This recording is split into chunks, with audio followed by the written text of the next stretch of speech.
Hello अस्सलाम वालेकुम, welcome to my channel the doctor screen. तो आज का जो हमारा टॉपिक है वो है एंजियोटेंसिन रिसेप्टर ब्लॉकर के बारे में। तो इसमें हम लोग देखेंगे कि ये इस ग्रुप में कौन कौन सी दवाइयाँ होती है और इसको किस डोज में हम लोग यूज करते हैं और इसका साइड इफ़ेक्ट क्या क्या होता है और इसको कहाँ कहाँ नहीं यूज कर सकते हैं इस मेडिसिन को, वो हम लोग इस वीडियो में डिस्कस करेंगे। तो वीडियो में बने रहिएगा। आगे वीडियो को स्टार्ट करते हैं। तो ARB angiotensin 2 receptor blocker class drugs or medications that block the action of angiotensin 2, a hormone that narrows blood vessels and release aldosterone causing an increase in blood pressure।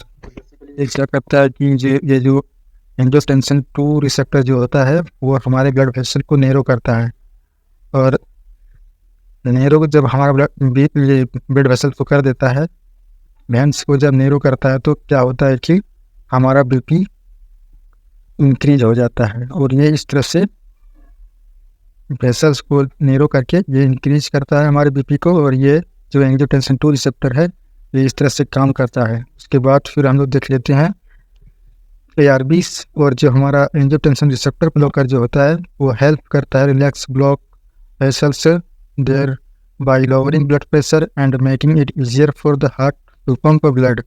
और ये हमारा जो ARB होता है वो इसका नाम में ही लिखा है कि ये एंजियोटेंसिन रिसेप्टर जो था हमारा वो इसको ब्लॉक कर देता है, और ये उसको ब्लॉक करके हमारे ब्लड वेसल्स को रिलैक्स करता है।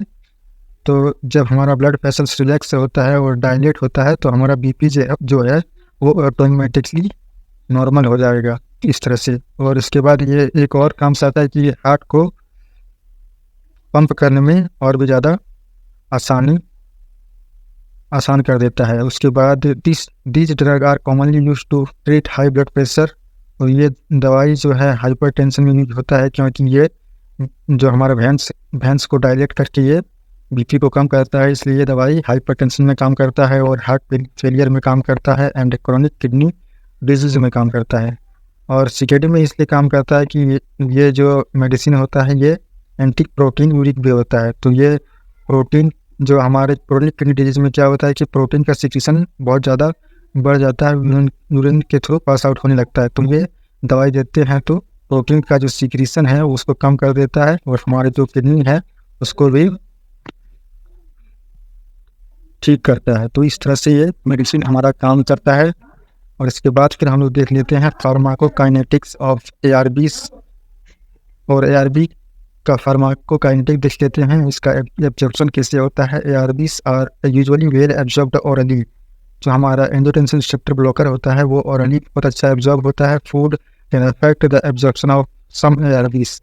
और कुछ दवाइयाँ जो है ARB के एंजियोटेंसिन रिसेप्टर ब्लॉकर के अंदर आता है, जो और खाने के साथ अगर लेंगे उसको तो उसका एब्जॉर्प्शन ठीक से नहीं होगा। दो तीस वेरीज बाई स्पेशल ड्रग, कुछ दवाइयाँ ऐसा होता है जो ठीक से एब्जॉर्ब नहीं होता है। उसके बाद डिस्ट्रीब्यूशन देख लेते हैं इसका।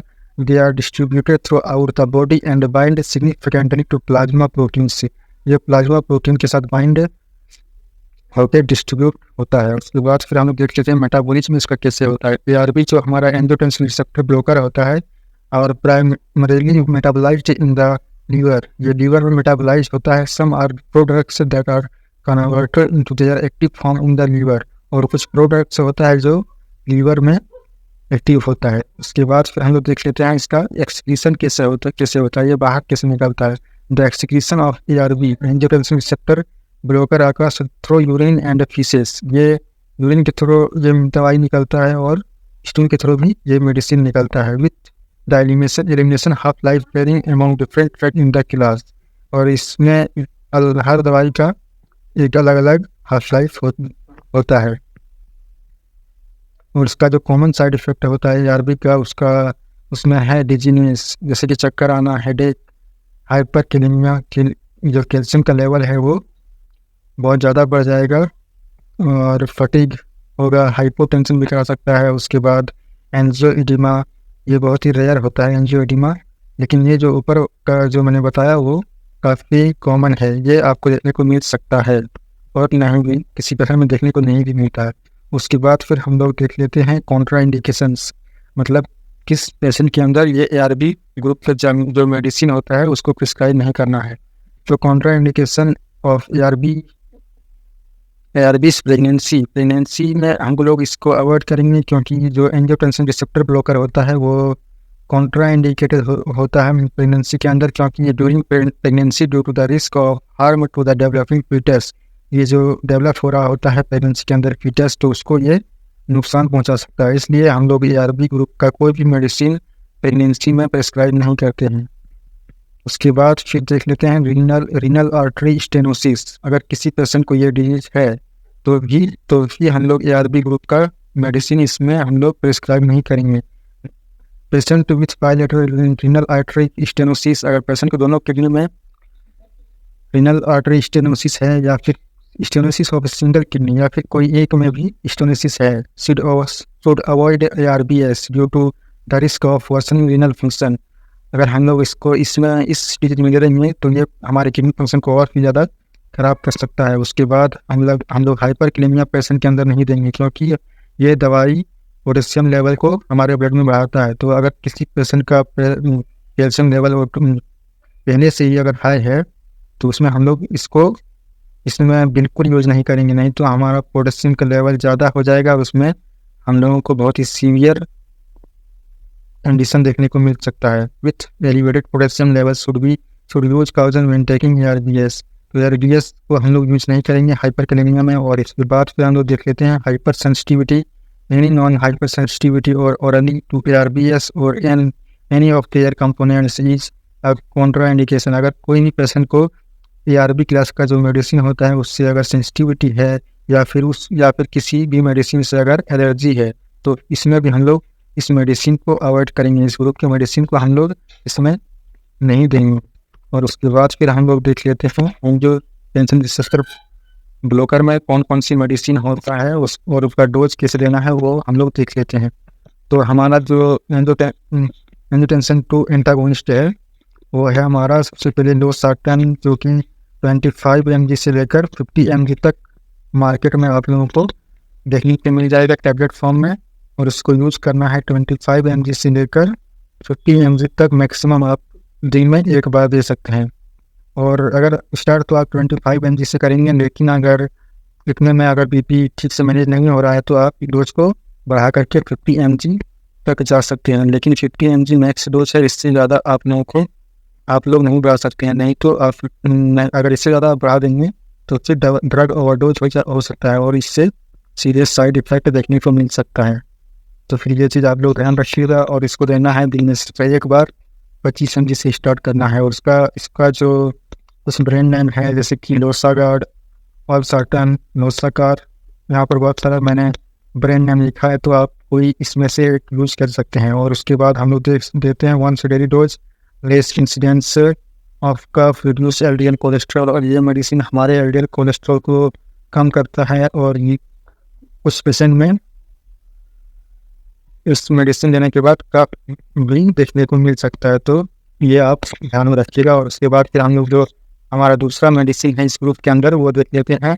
तो हमारा जो दूसरा मेडिसिन है वो है हमारा टेलमिसार्टन, और इसका जो डोज है वो मार्केट के अंदर 20 से लेकर 40 mg से 40 से लेकर 20, 40 और 80 mg के डोज में आप लोग को टैबलेट फॉर्म में मिल जाएगा मार्केट के अंदर। और इसको देना कैसे है, इसको देना है 20 mg 70 mg से स्टार्ट करना है। और इसका जो मैक्स डोज है वो है 80 mg। दिन में आप इसको एक बार दे सकते हैं।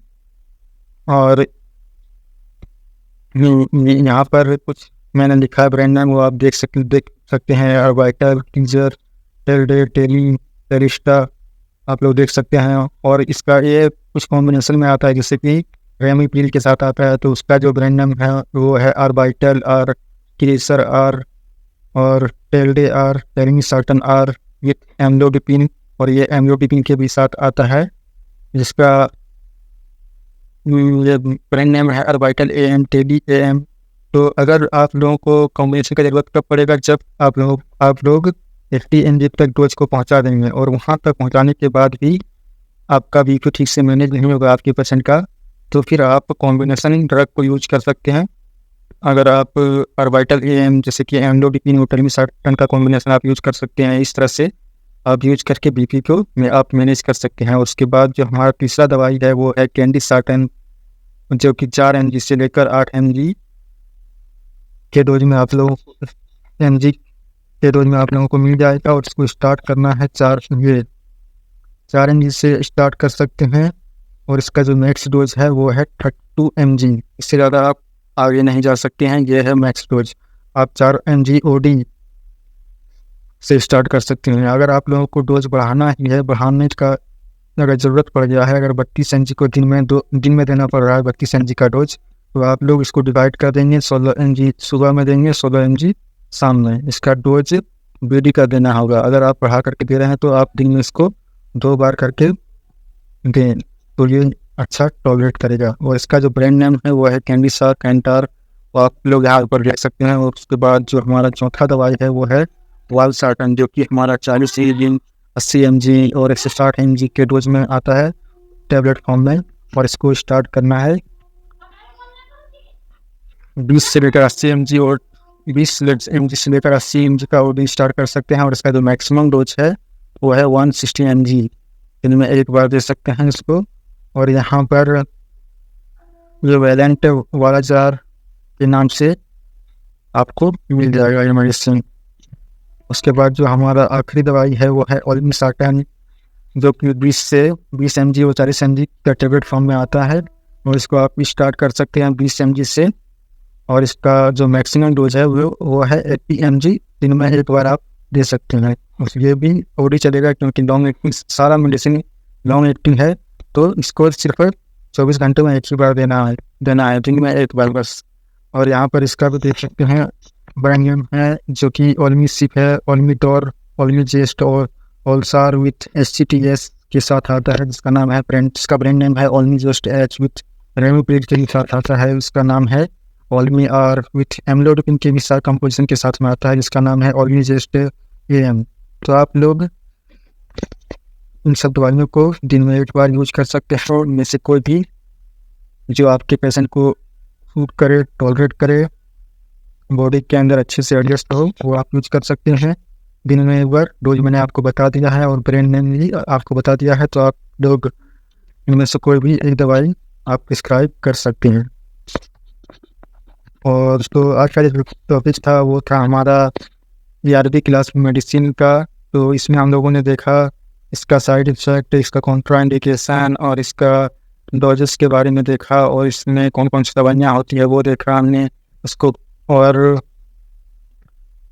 हम लोग इसका डेफिनेशन भी हम लोगों ने देखा। इतनी सारी चीज़ें हम लोगों ने इस वीडियो में देखा। तो आज के लिए बस इतना ही। अगर आप लोगों को ये वीडियो अच्छा लगा और चैनल को सब्सक्राइब जरूर कीजिएगा और चैनल की वीडियो पर लाइक जरूर कीजिएगा। Thank you everyone. तो मिलेंगे नेक्स्ट वीडियो में। आज के लिए सभी को खुदा हाफिज़ एवरीवन। मिलेंगे नेक्स्ट वीडियो में। Thank you.